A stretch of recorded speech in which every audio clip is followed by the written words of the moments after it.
So welcome to week 2 of Regenerative Leadership. Hi, Marion and Sunday. Sunday, will you be able to be on camera?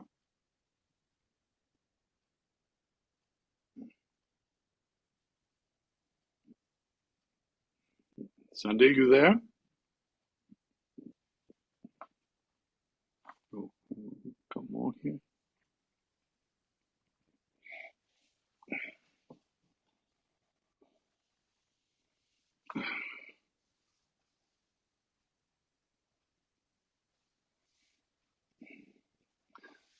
All right, well, let's welcome everybody again. We've got 6 people joining us. At the moment, it's 1 minute past the hour, so hopefully we'll have an opportunity to get a few more.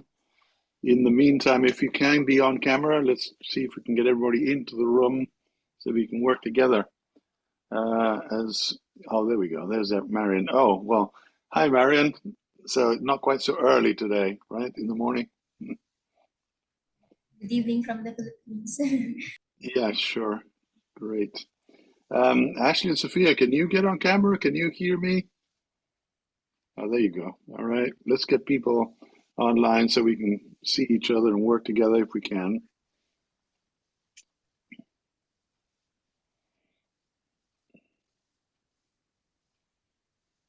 There we go. Hi, Sophia. Good to see you. Uh, Welcome to the course, and we're getting into week 2. So I hope everybody's had an opportunity to look through the materials. If you weren't here, the video was sent out yesterday. I normally ask it to be sent out earlier in the week, so I'll make sure that it is posted earlier for those that weren't able to come to the live session. And also, people have been working on their action plan, and I've actually provided some feedback to some of you that have actually submitted it, and MC's been kind enough to agree to let me share hers, just to actually show what I thought was a phenomenal response to the action plan. But before we get to anything technical, I wanted to have a little activity, particularly since this week we get into the regenerative leadership framework. I want to make sure that we're all in the right frame of mind with regard to how we engage in the work, and most particularly how you engage in your work, in your process, your how, with regard to the regenerative project or anything else that you do out there in order to make a difference, and see how you go building up your particular effectiveness as a regenerative leader or whatever you want to call yourself. I don't own regenerative leadership as a concept, but it's a good one. It's a good umbrella under which to place many good and positive things. So what I'm going to do is let me share this. Not that one. We'll get to that in a minute. This one. Okay. So some of you are in really stressful environments, clearly from what you've been sharing in the post in the discussion forum and the work that you do. I'm assuming that some of you do find it sometimes quite challenging to maintain.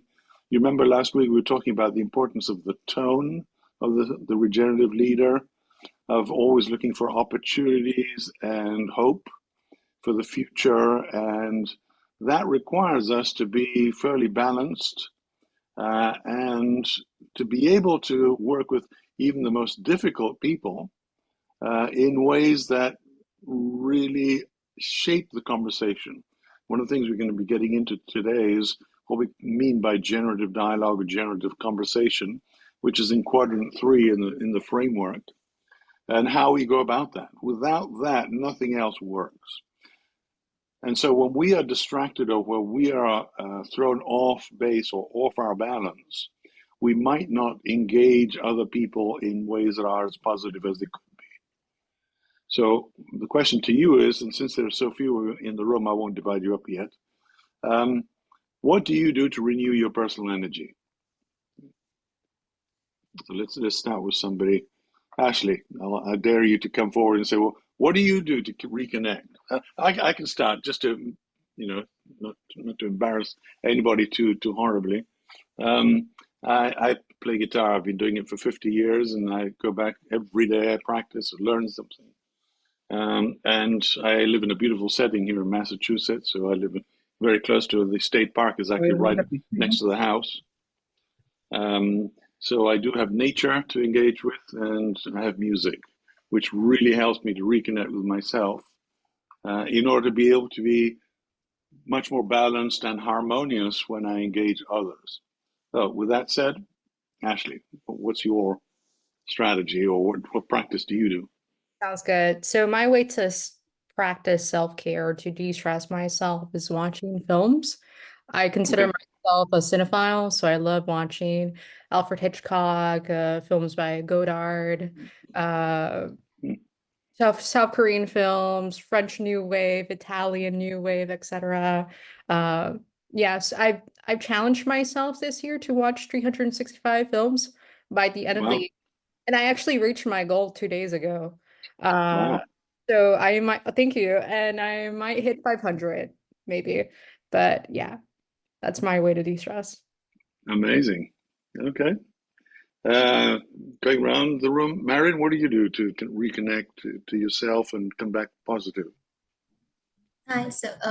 Well, on a daily basis, I try to have enough sleep because I got sick last October and I thought that I was gonna die that day. So I promised myself to give my time to sleep, like myself time to sleep because previously 2 to 4 hours of sleep it was enough for me and which is I think bad also.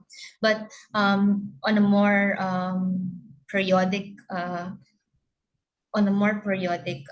level, personally, I well as an individual I take time to like organize make an action plan for the things that I intend to do Hmm. because if I get overwhelmed I get so drained. um, Also, when I'm ready to move forward, I write notes to people and send them gifts and just appreciate them. It's my way of perhaps diverting also my stress and it's like being able to appreciate others around me also to give more positive energy also to my stressful days. Fantastic. Phenomenal. All right, moving on. Sophia, what do you do to reconnect with yourself positively? Hi, everybody. I love the first two answers. I want to watch more movies and send more positive messages to the people in my life. I think that's really sweet. For me, I think anything to do with movement, I like to go for walks. I'm from Trinidad and Tobago in the Caribbean. It's a bigger island, so there's more hills. So there's a lot of good hiking here. Every Sunday, I try to go for a hike, try to see a waterfall, try to just be in nature and touch grass for a little bit. And yeah, I like to go for walks and hiking. Phenomenal. Okay. Mhm. And that really re-energizes you to come back to the week.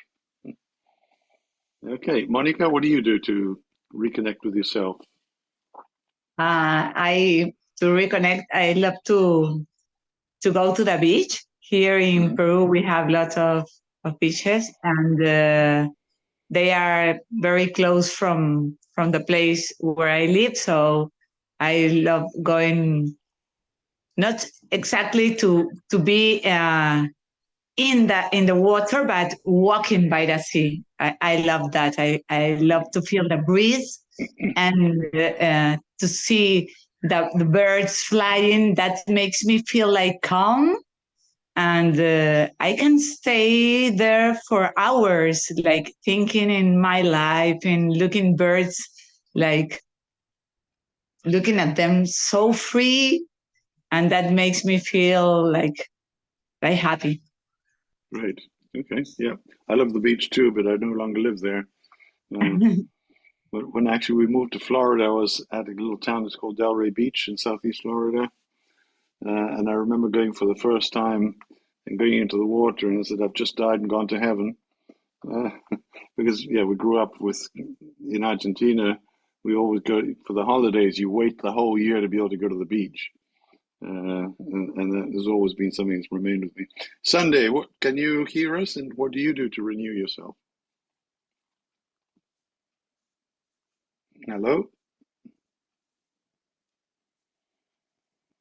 All right, well, Sunday's clearly renewing himself somewhere. Hopefully he'll come back. So, as I was saying, this week we look at the regenerative leadership framework, but of course, the first assignment was the personal leadership action plan, which some of you have sent to me, and MC has kindly allowed me to share it with you. So, let me bring that up just to give you an idea of what a very good action plan actually looks like. For those of you still struggling a little bit with thinking about what you're going to do or how you're going to do it, or if I've given you feedback, what you might do to improve on the original plan. So here, can you all see this? Can you all see this? Okay. So notice Yes. the objective on the left, systems thinking, fully understand systems thinking, innovation theory, and can put them into practice. Remember, this is about you. This is not about what you're going to be doing with somebody else. This is the inner work that we all need to do in order to grow, develop, and become more effective. So that's a perfect goal in that it talks about a knowledge base and then applying it. So obviously studying and then applying, which would be correct. What you can do here, maybe MC, is do more detail. What more specifically, who would you read? And that's something we can talk about with regard to systems theory or innovation theory. So innovation theory, you really should look at Everett Rogers. And for system theory, well, there's multiple people. One of the most interesting ones are probably Umberto Maturana, and autopoiesis, a very difficult term, but about how systems operate and interact. And there's multiple TED Talks on systems theory. If you're in business, Peter Senge, of course, and the fifth discipline. So there's multiple. So again, how do you study this? How do you learn it? And then how do you apply it? And what she's put here with whom is actually the key, or I would say the recipe for effective generative dialogue. First, you talk with yourself. Then you talk with your immediate other people who are most likely to be like-minded, who are in a similar mindset as you are. So you're not actually exposing yourself either to ridicule or conflict from the get-go, from the first person you speak to. And then the organization more broadly. And finally, MC here says, last of the people I don't care as much about, which is fine. We can define that differently in an organization. Is the people who have power or who you know tend to resist or react negatively to change, to innovation. So those are the last people you talk about, because your project is like a little baby or a little chick. It's very vulnerable to external influences. So you don't want to expose it to somebody powerful and negative at the beginning. You need to build to nurture that chick into something stronger before you share it. That's part of the process. That's part of the how. So I think this here is an excellent way of saying it in terms of who do you talk to first? Who do you talk to second? How do you build your coalition in order to make sure that your original project can remain as pure and authentic as possible without getting damaged in the process? And that is critical. So I think that's, and so, well, she's going to put this into place immediately. And then the other thing that people have difficulty with is the KPIs or success indicators. As I mentioned in my email, these can be quantitative. There's how many of something, how much more money do you want to make? How much do you want to increase your popularity? Also qualitative indicators is how much more confident do you want to feel? If you are afraid of public speaking, how do you develop self-confidence? So an indicator of success would be, I no longer fear speaking in public.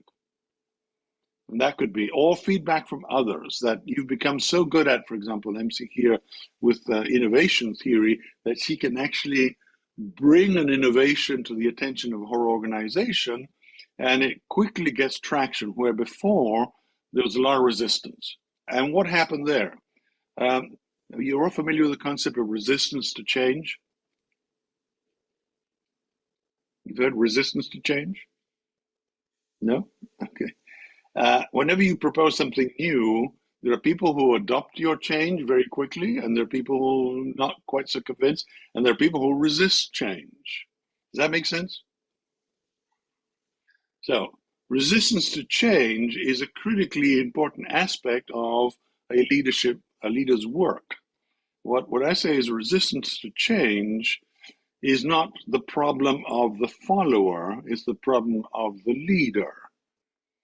If a good leader will never propose a change or an innovation that is met with resistance. Why? Because the leader will have figured out how best to make sure that change is actually a shared vision and mission of the change and benefits everybody who is involved. So for long-term change, there is no other way to propose an innovation until you have spoken with everybody who's going to be impacted by that innovation, to understand them and to help them help you understand what it is they want so that you can create this collective desire for the change. And the great leader actually, there's a little equation called the Gilman equation, which is very simple. It just says the benefits of staying in the same place are less than the benefits of going to the new place. And the costs of remaining in the same place where we are now are greater than the cost of going to the new place. So a leader can figure out the benefits and costs in such a way that when he or she proposes them to the people they're working with, in the way that they say, this is going to be a better benefit for me, it's going to be less costly for me, also it's going to make me a lot happier, feeling more professional, more competent, more successful. Who's not going to embrace that change? But leaders quite often don't follow this absolutely important key principle of ensuring that they're not pushing change down people's throats. How often have you been told that you have to do something, you don't like it, you don't believe in it, you don't share it, and yet you have to do it because you've been told? Regenerative leadership does not work that way. It actually is engaging all stakeholders. That's quadrant 2 in multiple stakeholder engagement. And we'll get into that conversation on the framework itself in a minute. Because there's another idea here, or a very key, important principle about, well, what are stakeholders? You do understand the difference between a shareholder and a stakeholder?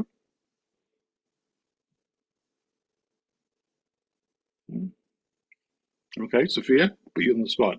What do you understand to be the difference? A shareholder is a owner or part owner of a company or organization. Like they would have a stake in it, whereas a stakeholder is anybody. It's your customers, it's your employees, it's your communities that you serve. It's also your owners, but it kind of encapsulates everybody. It's the government. Yeah. Good. Yeah, that's a fine definition. That distinction is not always obvious to particularly corporations and even nonprofits at times. The idea of that second quadrant in the framework about multiple stakeholder engagement, it's about everybody that is affected by the decisions you make. And that includes what we call externalities, people who are not even connected to your organization, but who will be affected. Like if you put a factory in a vulnerable community, the people who don't come buy your products and not going to benefit from your product, don't even work in your factory, they're going to get the toxic fumes, gases, or water pollution in the system. Those are externalities which must need to be considered. More importantly, more recently, I've been working on sort of a new concept, particularly from the Brundtland report about future generations. But do you consider at the decision-making table the rights of the unborn? When we talk about stakeholders, what will your grandchildren inherit or your great-grandchildren inherit based on the decisions we make today? And the other stakeholder that we often don't sit at the table is non-human living things. So what is the environmental impact of the work that we do? How would it affect everything around us? So that Sophia can continue hiking up there in Trinidad and Tobago and have a decent place to go to and be able to enjoy and breathe in the nature and come back renewed. something that within the Caribbean, if you look at Haiti, Haiti had a horrible approach to natural degradation, but through deforestation. Because of poverty and the value or the importance or the urgency to resolve the poverty issue, we will cut down every tree if necessary in order to generate income or be able to cook for our children. And that, of course, is a solution for today, but not a long-term solution. So how do we balance the urgency of solutions that are so critical, and some of you are working with humanitarian crises, while considering the long term? And that's a difficult challenge, but the regenerative leader cannot just go for short-term solutions. As Sophia is saying, with a shareholder, corporations and particularly corporation boards, they're very afraid of their shareholders. Therefore, they must show a profit every 3 months. If anything is in the red, something's gone wrong, and they will cut corners in order to generate a profit, even if it's cooking the books. That is, doing something not very ethical in order to show that they're making money. MC, you sort of unmuted yourself. You had something to say? I was just trying to remember there is an analogy of like the stakeholders and shareholders, like between the chicken and the pig. Like the chicken puts the eggs and the pig puts the bacon. But I'm trying to remember it, and I was just wondering if somebody has heard that, because the pig put his life, and the chicken will still live, although it puts the eggs. But I was just trying to make this example a little more clear. Yeah, there are analogies, and I'm trying to think about them as well.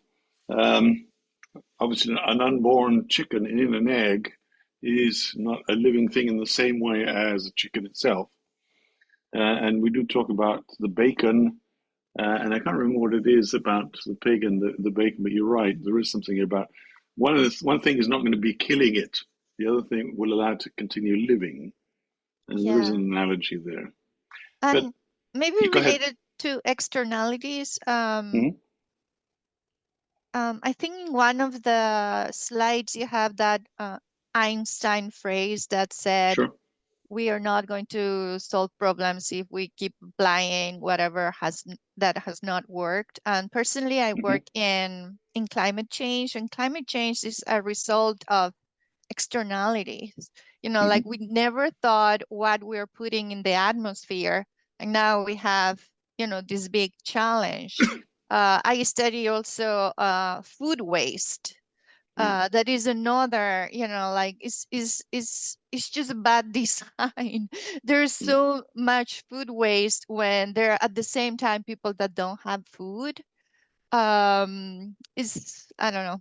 Is one thing that we need to, when we take decisions, we need to be more inclusive of everybody, uh, and not the not humans too, and the not born too, who is going to be affected. But I guess this hasn't been the way that we have been making decisions. That's why we are having so many challenges. You're absolutely right. And in the book, you will come across an example of in 1962. Do you know what? I can't remember what magazine. Time magazine said the two most beautiful things in the world were. It's a trick question because who knows that? Marilyn Monroe and cellophane. In 1962-63, Shell Oil created the first polymer that became cling film, saran wrap, plastic wrapping, plastic bags, which this was a material designed to last forever, which was a wonderful thing back in 1962. And now, of course, with what we know about plastics and microplastics in the oceans and everything and all the species, again, one of the things we talk about in generative dialogue is how do we make decisions that consider all the unanticipated consequences of those decisions over the long term?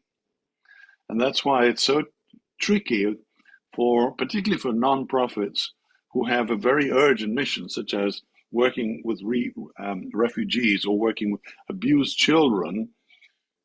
Don't come to me about taking care of the bees and the trees and the flowers and the butterflies. I got more important things to do.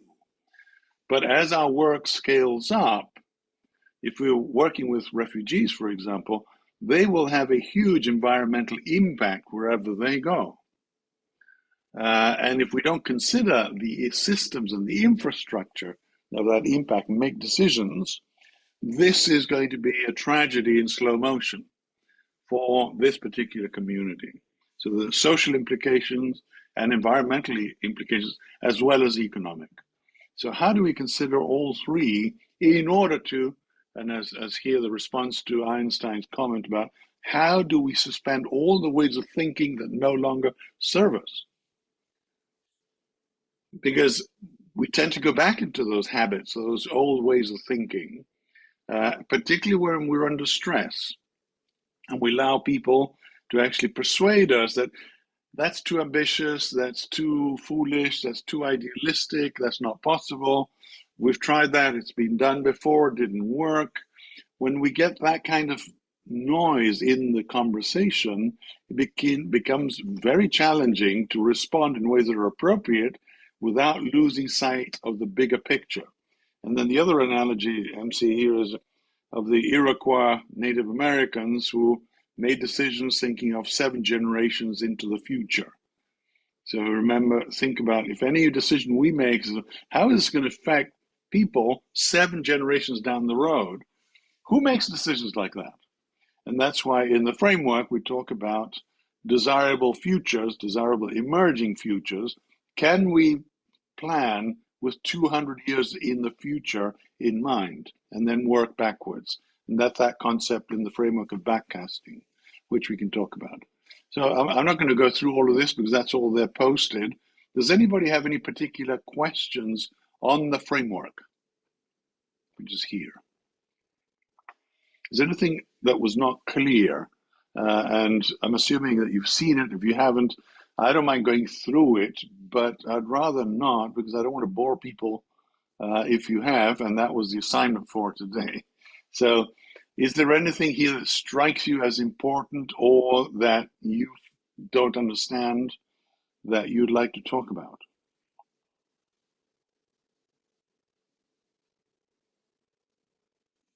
And I'd like to connect that to the project. So that second half of the project. Go ahead, MC. Can you elaborate on the triple loop learning, please? Yes, of course. So as you can see, the 4 quadrants here on the left, we're talking about who we are as individuals inside us, our consciousness. We're talking here about our behaviors as individuals. Here we're talking about the organization's consciousness, if you will, and the organization's behaviors in quadrant 4. The regenerative leader does not tell people what to do. They work on the collective mindset of the organization. And one of the things they do is they foster that collective purpose through engaging people in the conversation. Conversation is the most important part of our work. Think about that. How do you engage in conversation? Think about your meetings. Meetings are where we engage in conversation. Is there a dominant voice in that conversation? Does somebody set and control the agenda? Or is it a collective agenda where there is no power exercised? And these are all key principles that I'll touch on as we get through this. So the idea of the regenerative leader is to engage everybody in such a way through that conversation that everybody's purpose is invited to participate in the mission. Whether it's a corporation, whether it's a nonprofit, a school, a university, an industry, farming, can we bring people together and say, what is the most important thing that we do here? And how do I connect? What's my purpose? What drives me? What gets me out of bed in the morning? If you can have that conversation, have it shared by everybody, it's much more likely that you're going to have a collective vision and mission, which is going to be far more successful than just telling people what to do, which would be at the other end of the continuum. But that requires these two little concepts here, transconceptual dynamics and triple loop learning. So let me go through both because it's important. Transconceptual dynamics sounds like a complicated thing, but it isn't. Transconceptual dynamics is getting away from just conceptual thinking and speaking about rational, logical approaches to solutions. That's what, since René Descartes decided that he was not, God did not exist, and that he could think and be independent and free, and decided that reason was the most important faculty for human beings. And then Francis Bacon came along with the Enlightenment 300-400 years ago.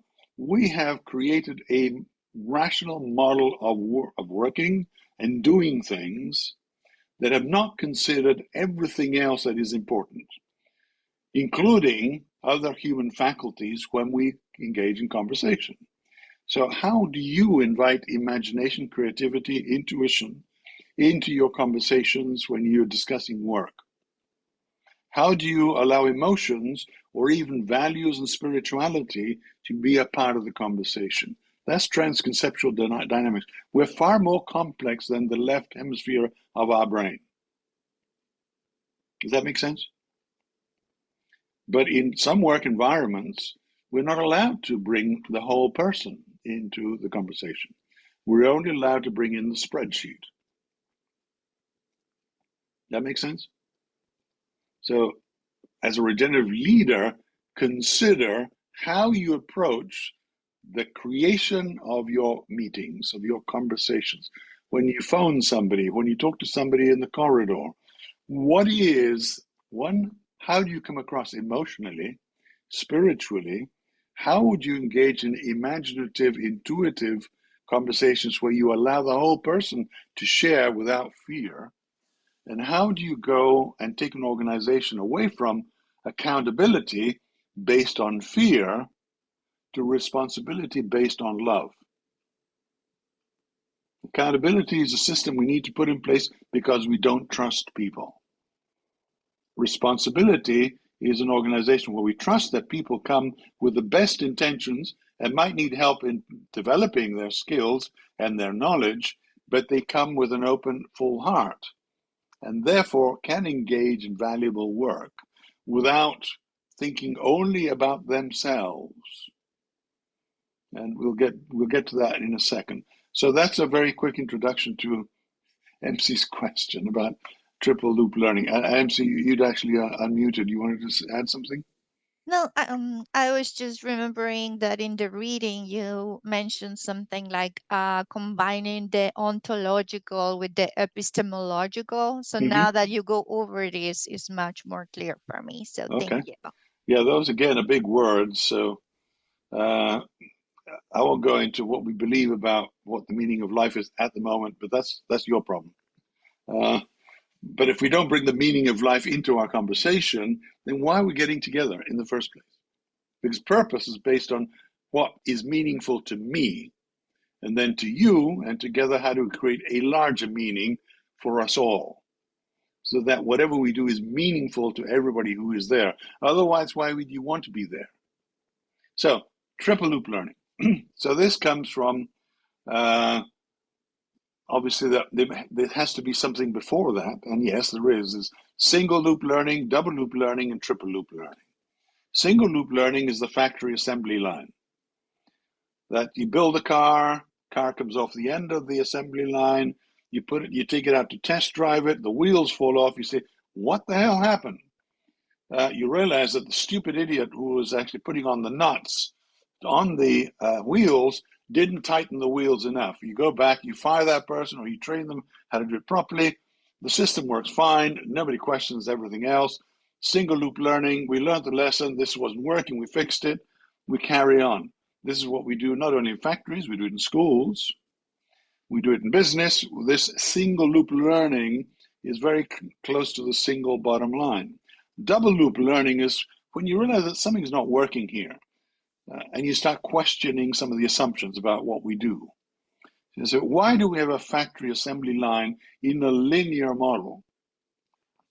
And what's happened most recently in places like, for example, Lexus in Japan, is they actually take on a team approach. And this has also happened in healthcare. So instead of being given to, when you have an accident, you go to the waiting room, a nurse receives you, she takes all your, or he takes all your data. Then the doctor comes in, they don't ask your name. The factory assembly line model is single loop learning. They realize that patients actually take a lot longer to heal in that model than when they use an approach that is more team based, where they learn your name, they establish an emotional connection, and people start to heal more quickly. And so, as a profit center, a hospital makes money in the first 3 to 5 days of a patient being in a bed. After that, they start losing money. So the sooner you get a person out of a bed and back into the world, the more profitable that profit center is. So the team-based approach actually challenged the assembly line model and came up with this double loop learning of, hey, if we do the things this way, we can make more money or we can be more effective. So that's the double loop learning where you question some. Triple loop learning goes even further. Triple loop learning that actually requires us to be different in order to do things differently. Single and double loop learning focus on behaviors and assumptions. Triple loop learning actually focuses on our consciousness, on what do I need to become in order to do things better. So it's not about the system, it's about me. And then about us. What do we need to become as an organization or as a group or as a community in order to do things better and more successfully? So that answer your question? It's a bit lengthy, but you know. And all of that, if you do foster that inclusive dialogue where you welcome people's emotions, and if people are afraid and stressed out in an organization, what do you do to promote well-being and self-care? Not just talking about it, say, hey, breathe, or have a glass of whiskey and then go into the meeting. No, what do you do to create a culture in the organization where people are supported emotionally, socially, economically, and in their purpose? And that creates a high-performing organization. Much more than setting goals and say, if you don't get that report on my desk by Monday, you're fired. So how do you engage other people, and how can you measure, shall we say, the regenerative capacity of other people to go in that same direction? And that's what the regenerative leader does in the behaviors of the organization up here. And here's that backcasting. We need to think about where do we see this organization in 200 years' time? What is it doing? What is society doing in 200 years' time? And what can we do to get society there? And that's when we stop talking about silly things like technology or buildings or whatever. We start talking, people, when you give them the freedom to think about what would you like to see the world like in 200 years, well, people start talking about, well, let me ask you the question. What would you like to see the world like in 200 years when 5 generations down the road, your descendants inherit the world? What are they doing? What are they like? Monica, what would you like to see 200 years down the road? Sorry, I was listening to you, and I was thinking in my own job, and as you know, I've been working here for 27 years, and it's hard for me because I don't know how to say this, because it's really hard, because we have passed through different times here, and now our leaders have changed a lot, and it's kind of that we don't have that possibility. You were talking about that we need leaders that have to listen to us, that we need to think in where are we going to be in 2 more years, what things do we have to change. And now that we are having this course and we were talking about a regenerative leader, what do you have to, things that we have to do to change some things, not only in the social part, in the emotional, in changes in policies, in planning. I was thinking in give me your plan or you will be fired. And I was thinking in this place, we are having people that is coming and then the next day is not here. And everything is changing at the moment. 5 years ago, you were coming happy to this place, to this school. This is a very big school, a very, very big school here in Peru. Children pay a lot of money to be here. There are more than 200 people working here. But now I see people coming afraid to school, having no idea what will happen tomorrow. The life in my country is a little bit, how can I say that? Politics in Peru is not doing well, and it affects the school too. But our leaders here in my place are like, when we have our meetings, you can say nothing, you have to accept. And I am an old one here, and I try to say something, but it's like, okay, I accept your opinion, but we're not going to do that. So they listen, but that's it. Okay. So I'm trying I'm trying to figure, is this my correct place now? Right. Do I have to stay here? Well, this is valuable. This is really important. Because of the work we're doing here, you can begin to understand the dynamics of what is going on in your organization, and what would be a good way forward, whether within your organization, if you can help change it, or if you realize that you have to leave it. Yeah. And how do you do that? Because obviously work security, work safety is not a given. So stability is something that's important. We need to pay the bills. You can't just walk away without having something to replace it. So because I come from Argentina, where we also have crisis after crisis after crisis, where it's never ever getting better. It's very hard. Also, I left Argentina. I was a international school principal in Buenos Aires. And when that job came to an end, there was nothing else I could aspire to, which then actually stimulated me. There was nothing else in this case in Buenos Aires that I could aspire to that was better. That's why I left the country. Yeah, and as you said, and I'm sorry to interrupt you, but as you said, there are bills to pay. So it's like, okay, I love the place that I work because I love the children, and I need to pay the bills.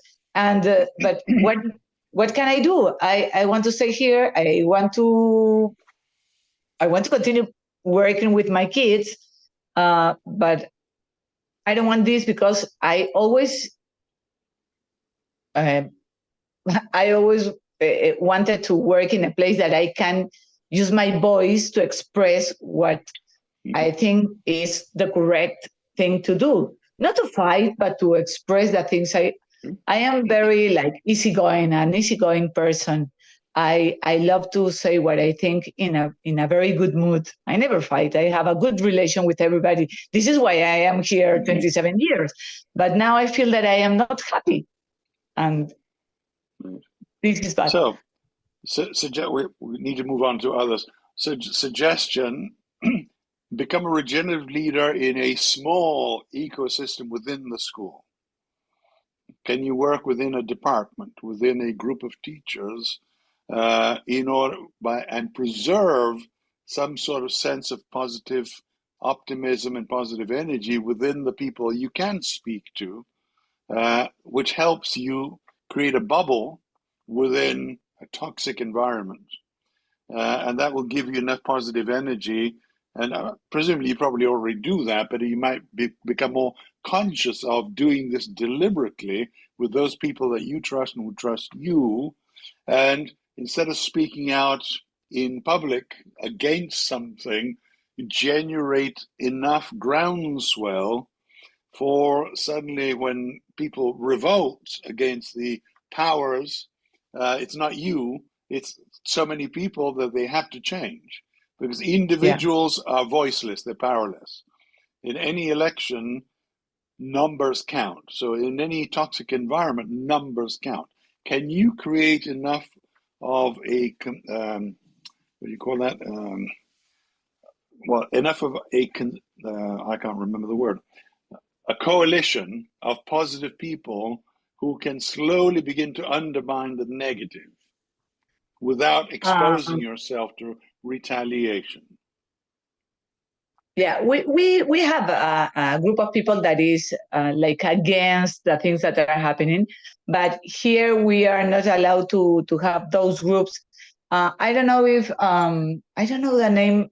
I think that in Argentina you have those groups that years ago we have here in Peru.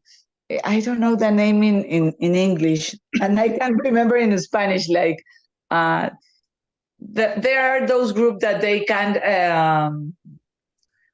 can say we do not agree with some things. I don't know the name. Huh? Unions. Yeah, like unions, but they have a special name, and that you can be listened. But the problem is that people is afraid because they don't want to lose their jobs. Okay. That's the main. Well, anyway, think about it. Let's move on. Yeah. Yes. Let's move on. We're trying to create. Yeah. Yes. We're trying to create. Yeah. This sort of mindset of can we think long term? Yeah. Your situation is rather different. So, anybody else here, what would you like to see your great grandkids? What kind of world are they living in? If you can visualize that, what does that life look like? What does it look like? What are they doing? Go on, be brave. Dare share something. Go ahead, MC. Go ahead. Yeah, I can go. Well, at first, I don't have kids. I have chosen not to have kids because I work on climate change. But I do work for other kids in the future to have at least the same opportunities as I have. So, for example, I love hiking. I love going to Yosemite, or I seen Yellowstone. I have gone to the Galapagos Islands. So when I think about extinction of a species and stuff, I wouldn't like kids in the future to see a sea lion or a blue-footed booby that I saw in the Galapagos in a book. I would like them to have the same opportunities as I have had to going hikes and being awed of like the waterfall full of water coming down, because I feel that that makes me like so grateful and so happy when I am in nature. So I would like them to have the same opportunities, and I don't know if they will, but I guess I should keep working so they do. Okay. So the notion up here of backcasting, can you all see this? This is what we're talking about here. If we can actually visualize what the future generations are, how they're living, and we plan strategically in reverse, what some people call reverse engineering. What is it that we did in 200 years' time? They're going to be like this. What is it like? What is life like in 190 years? And what did we do? 180, and we come all the way back to the present. That will tell us what we need to do today in order to make that future real and possible.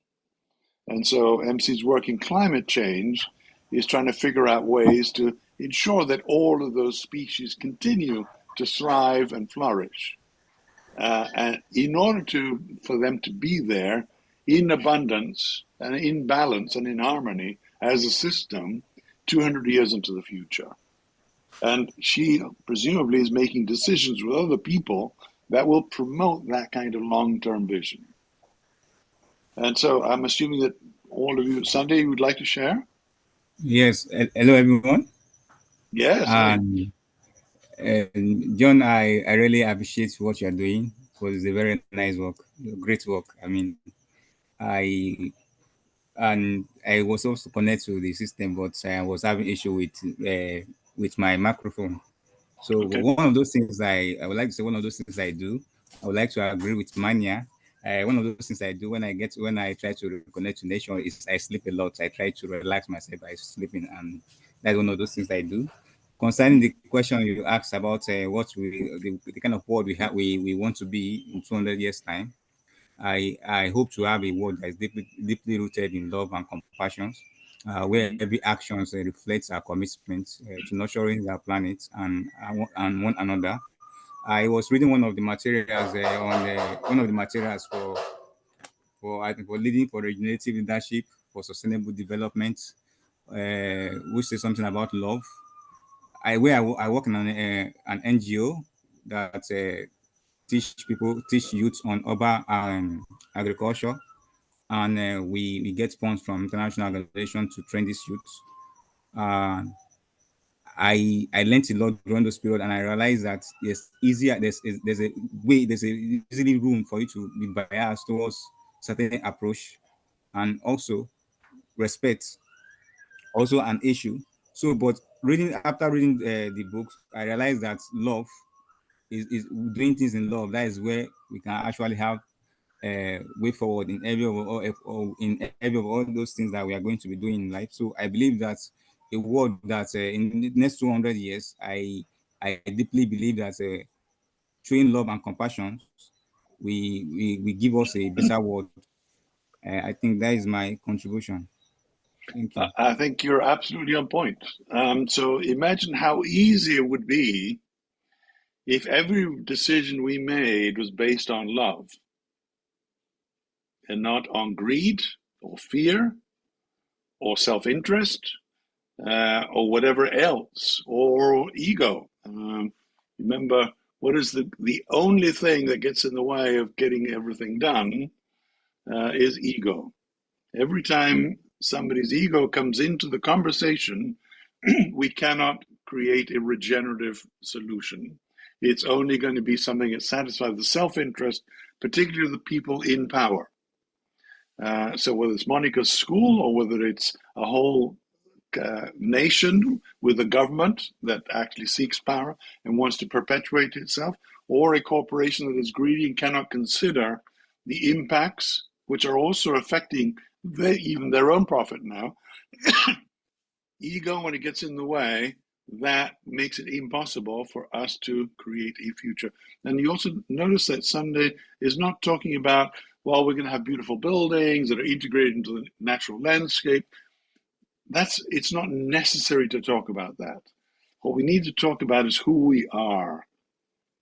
If we can have a conversation about who we are and can share how we feel, what we would like to do, and we're going to be looking at this in the next couple of weeks in the work of Frederick Ralou and Teal organizations. How do we invite the whole person into the conversation?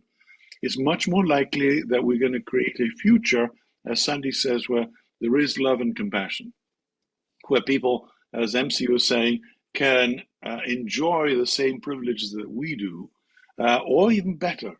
Why not make a society that is more equitable, where all colors and all races and all cultures and all value systems are the same, where we share the same opportunities economically, educationally, health-wise, where there is no poverty. There is no reason for us to be poor or for anybody to be poor. There is enough money, there are enough resources on this planet to feed everybody, to provide an education for everybody, to give everybody opportunity. But that's not how the world works today, because it does not operate out of love. It operates on other principles. And those principles are consciousness distorted by programs. And that's why I keep going back to the only way we can change is this. The inner operating system is our consciousness.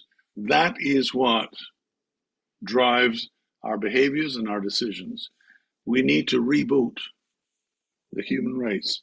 Otherwise, we will be condemned to be extinct, or we will destroy the planet and disappear.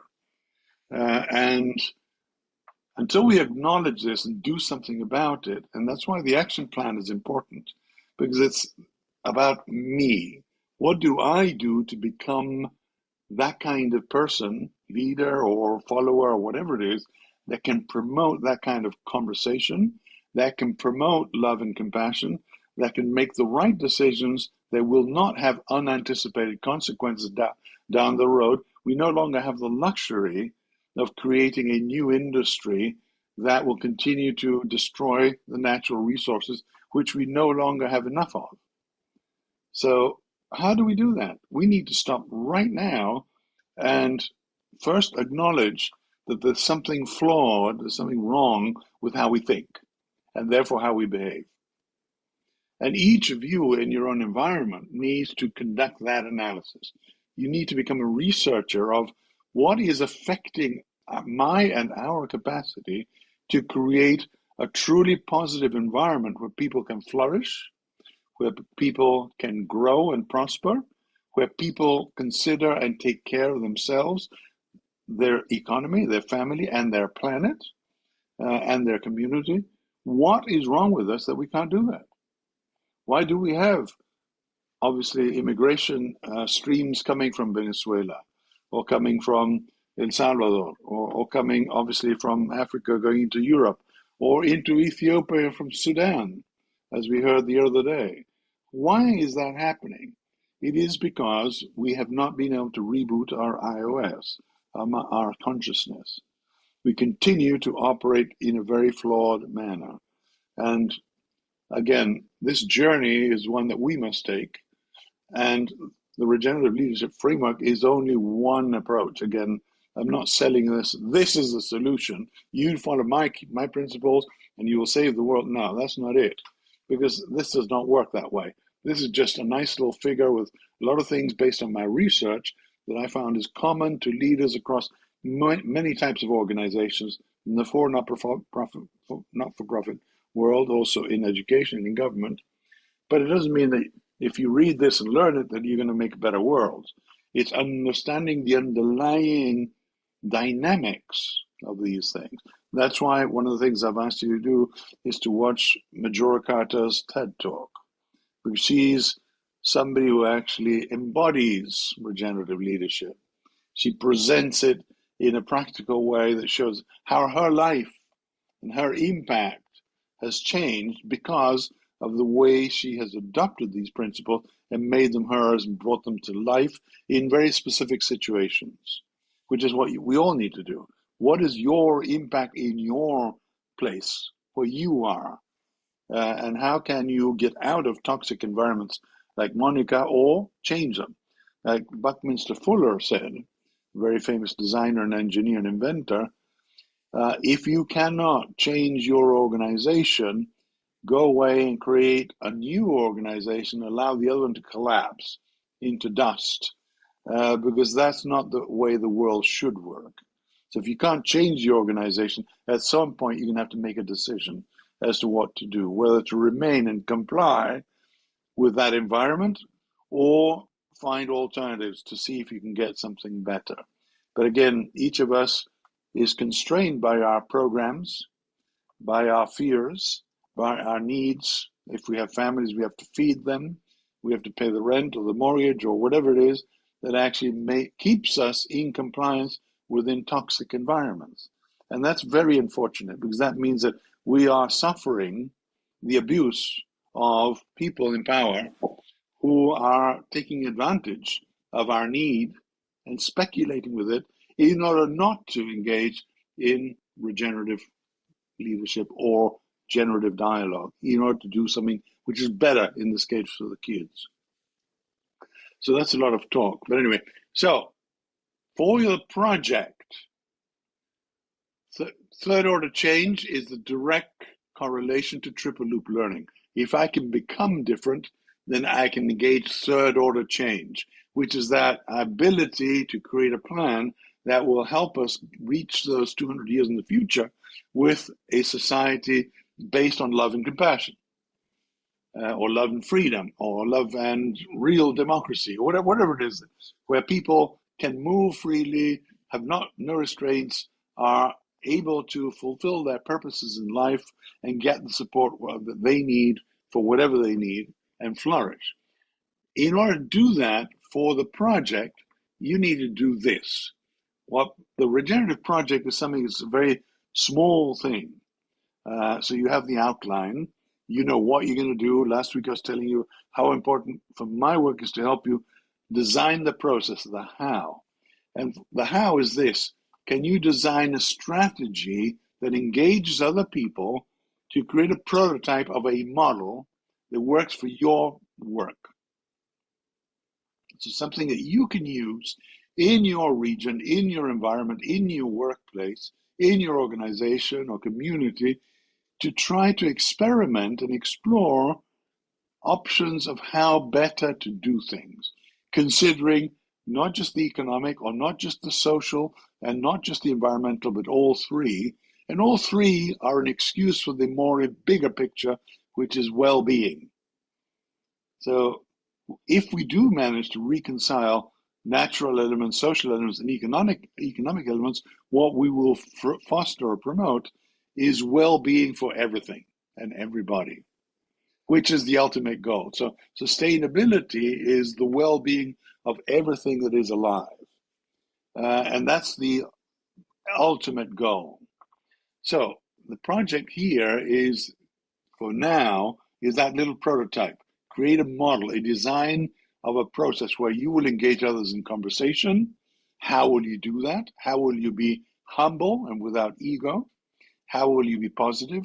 How will you use some of these to make sure that you are deep listening? One of the things, I think I mentioned it last week, that we must work on is developing or redeveloping our social intelligence. Monica, in the school, you probably see that kids are very much less capable of speaking to you face to face. They're so focused on their devices and their social media that it's difficult for them to engage in a conversation. The pandemic obviously made this a lot worse. So now part of being a teacher is helping kids communicate in a way that is socially healthy. And part of that is actually being able to look at each other in the eyes and truly listen and not be distracted by devices or all the other things that are happening around us, and really connect heart to heart and really share in that conversation, participate together, to be partners in learning together. Without that, we are impoverishing who we are, our relationships, and what the future might actually look like. So that's the generative dialogue, based on deep listening and iterative observation, which is a very simple concept of who is doing things better than I do in my space? Who can I observe and imitate and say, well, I haven't a clue how to do this. Okay, well, maybe you can do some research about other similar models of people who are doing it better, like the transition movement, which I think I've shared with you, or Project Drawdown for those of you involved in climate change. So there's all sorts of resources out there where you can study, research, and learn about ways to go about working with refugees, working with abused children, working with climate. But you, as a regenerative leader, you need to consider them all, not just one. Because long term, if you notice, the prototype ends here, but once the model works well, then you have to scale it up. The prototype itself is no use. It's only as good as how it can grow and expand outwards without losing its original health, its original energy, the positive energy. Once things get removed from you and they become bigger, they get obviously challenged by other pressures and energies of people.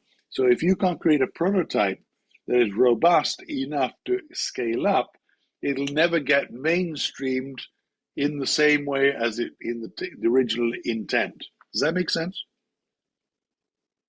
So for the project, for me, it's not for me, it's for you, but for me, it's to keep it small, keep it practical. Remember, you have 2 weeks until after the end of the course to finalize the script, so the writing of it, and you won't be able to implement it at this time. So what we're talking about here is a hypothetical. This is a theoretical approach to how you might engage change in your space with your work, and how can you do it better. So if you can create that prototype and test it, take it for that test drive around the driving range and see if the wheels fall off or not, and then bring it back to the shop and work on it. And most likely it's you who actually fail. And remember, success is only a series of failures until you get to where you want to, right? So if you screw it up the first time, don't worry. Just continue working at it. If you go back to the key principles, and we'll work more on this in the next days and weeks, then you will create something that no matter what happens, what hurricane comes at you, you'll be able to stand firm and say, no, I will not concede things that are more important than me, or more important than my fear, or more important than whatever the agenda is that's coming at me. Can you do that? And again, that's a question I have to ask myself as well, because we are all vulnerable to the pressures that we all have.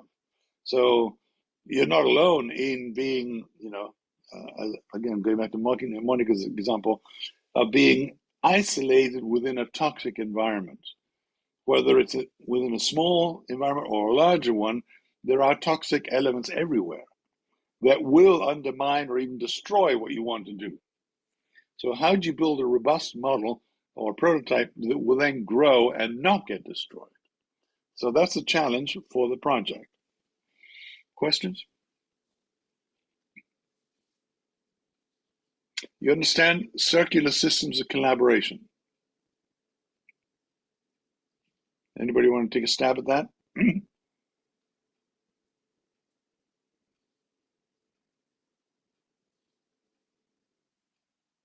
Okay. At the design table, the decision-making table, there must be no power. This goes back to this. We need to learn to check our egos and logos at the door. At the decision-making table, there is no owner. There is no mayor. There is no president. The janitor has the same voice as the president of the company. If you're going to be taking a look at how can we clean our buildings better, the person that should be the expert and talking about this should be the person that cleans the building, the janitor, right? And people should listen to the janitor, not to the accountant or the manager who say, oh, but we're spending too much in cleaning products. Buy bleach, chloro, in case you don't know, and clean everything, because that will disinfect and that'll kill all the bugs.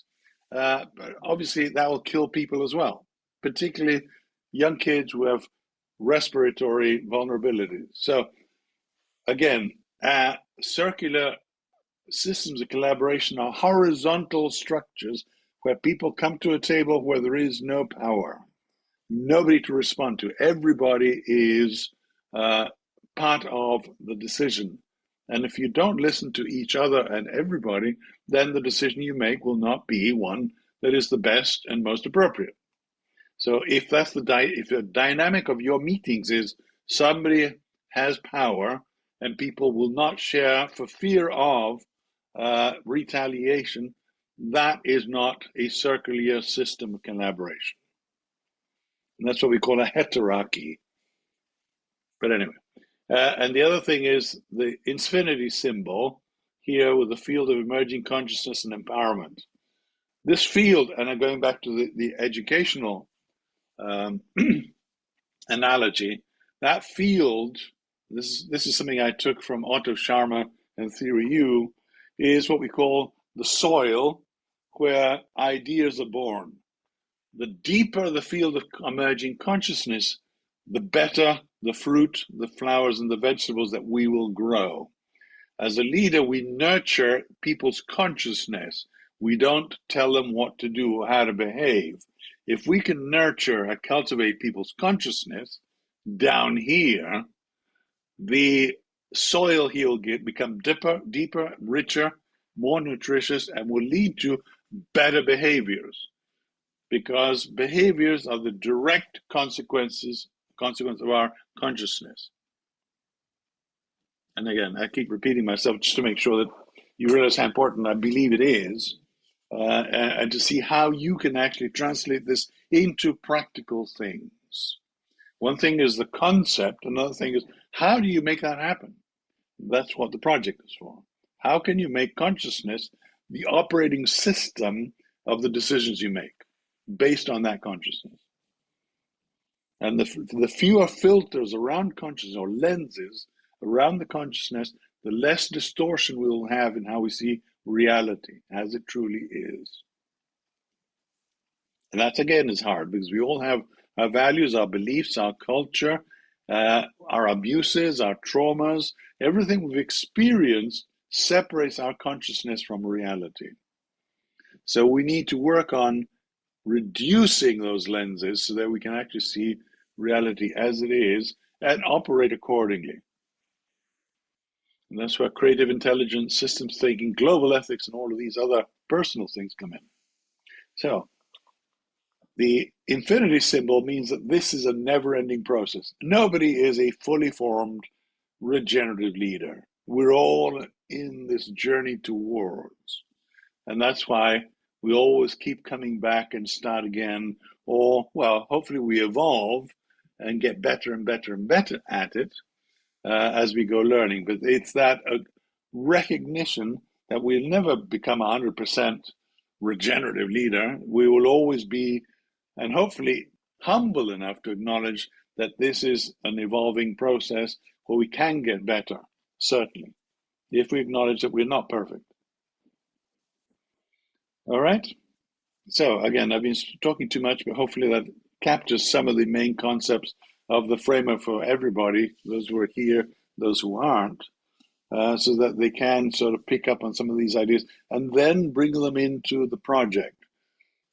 When you write out the project, the how, the process, people say, oh, I'm going to apply creative intelligence.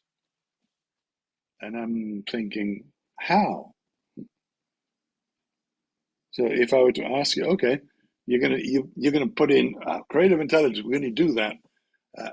Can anybody give an example of how you might encourage creative intelligence in a conversation or a meeting?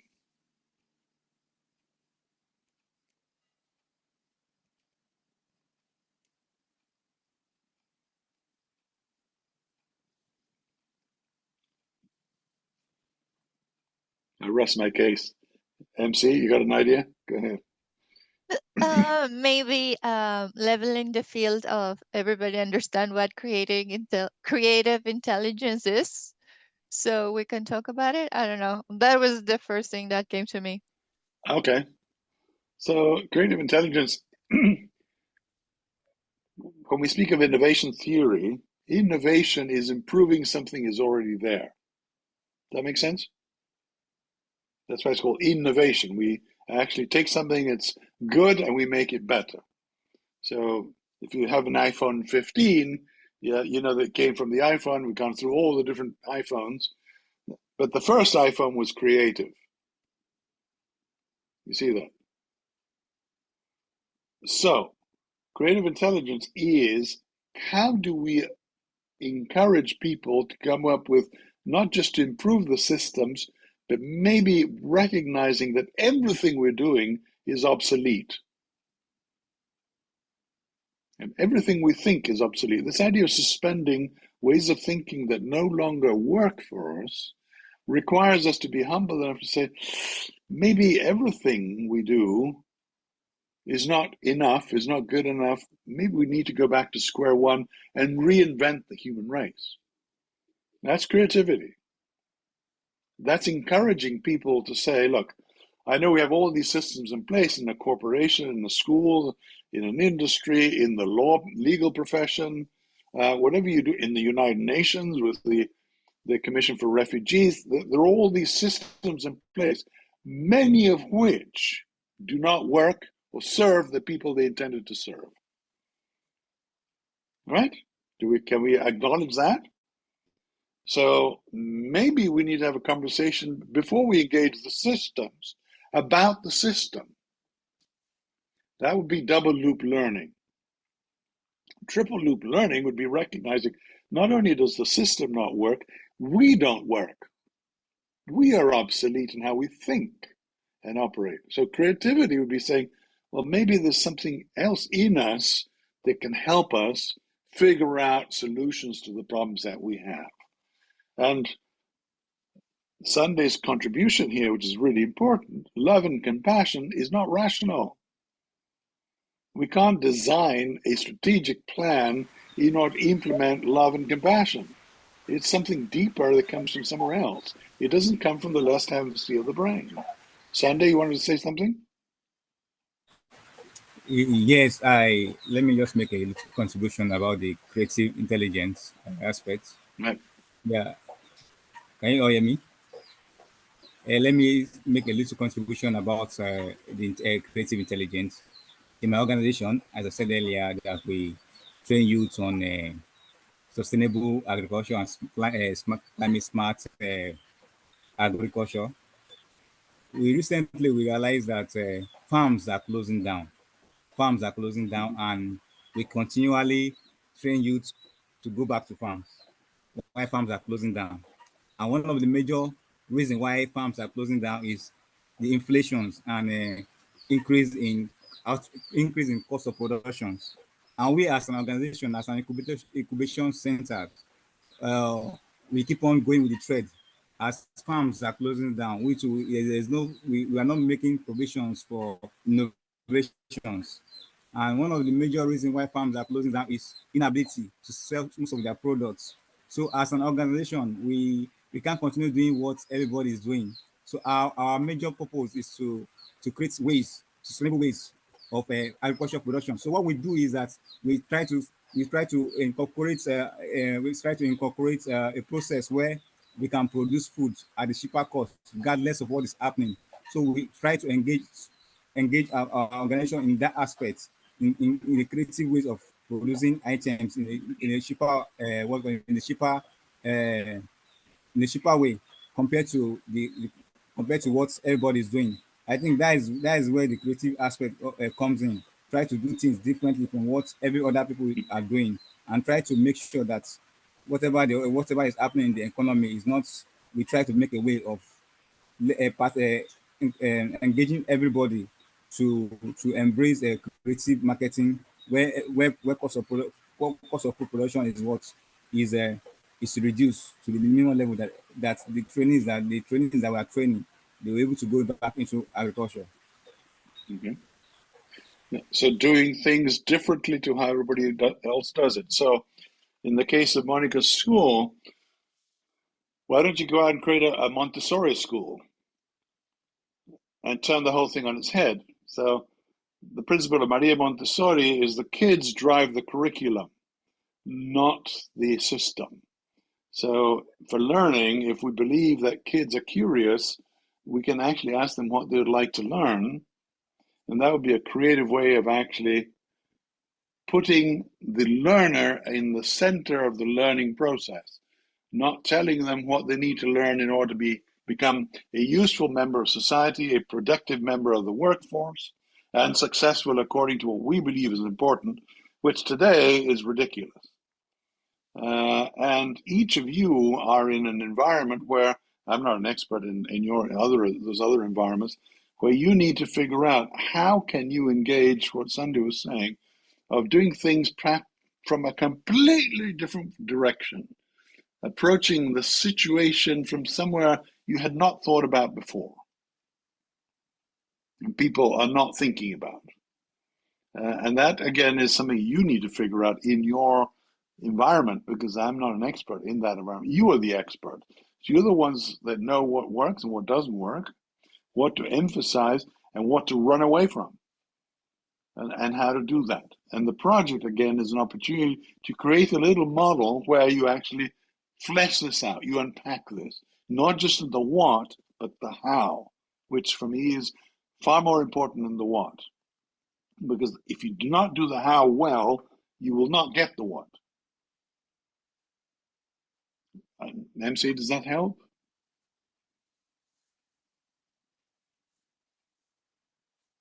Yes. Yeah. Thank you. I feel that, some of the terms are maybe new for not only us, but maybe for people that we work with. So starting with Sure. demystifying the concept, it's a good start. So thank you. Yeah, and another big one is global ethics. So what does that mean?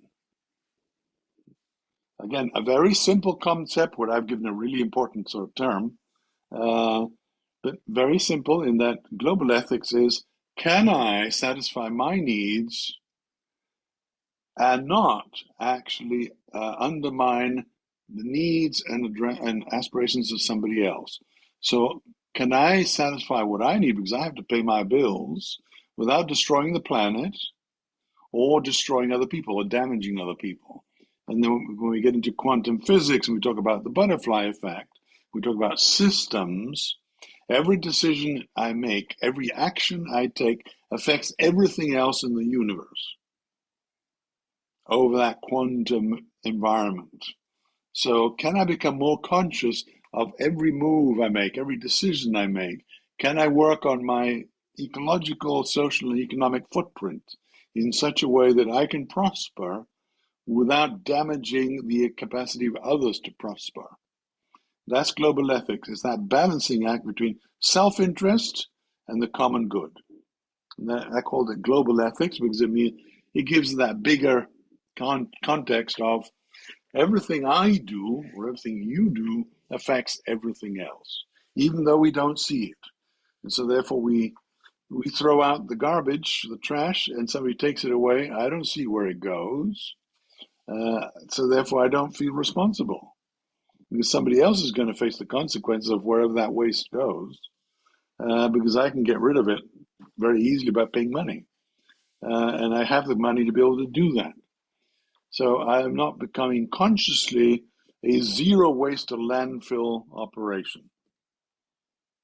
And that's a big question. Supposing Monica's school were to decide, right, from now on, our school is not going to create any waste whatsoever. No trash, no food waste, no technical waste, which is paper, materials, computers.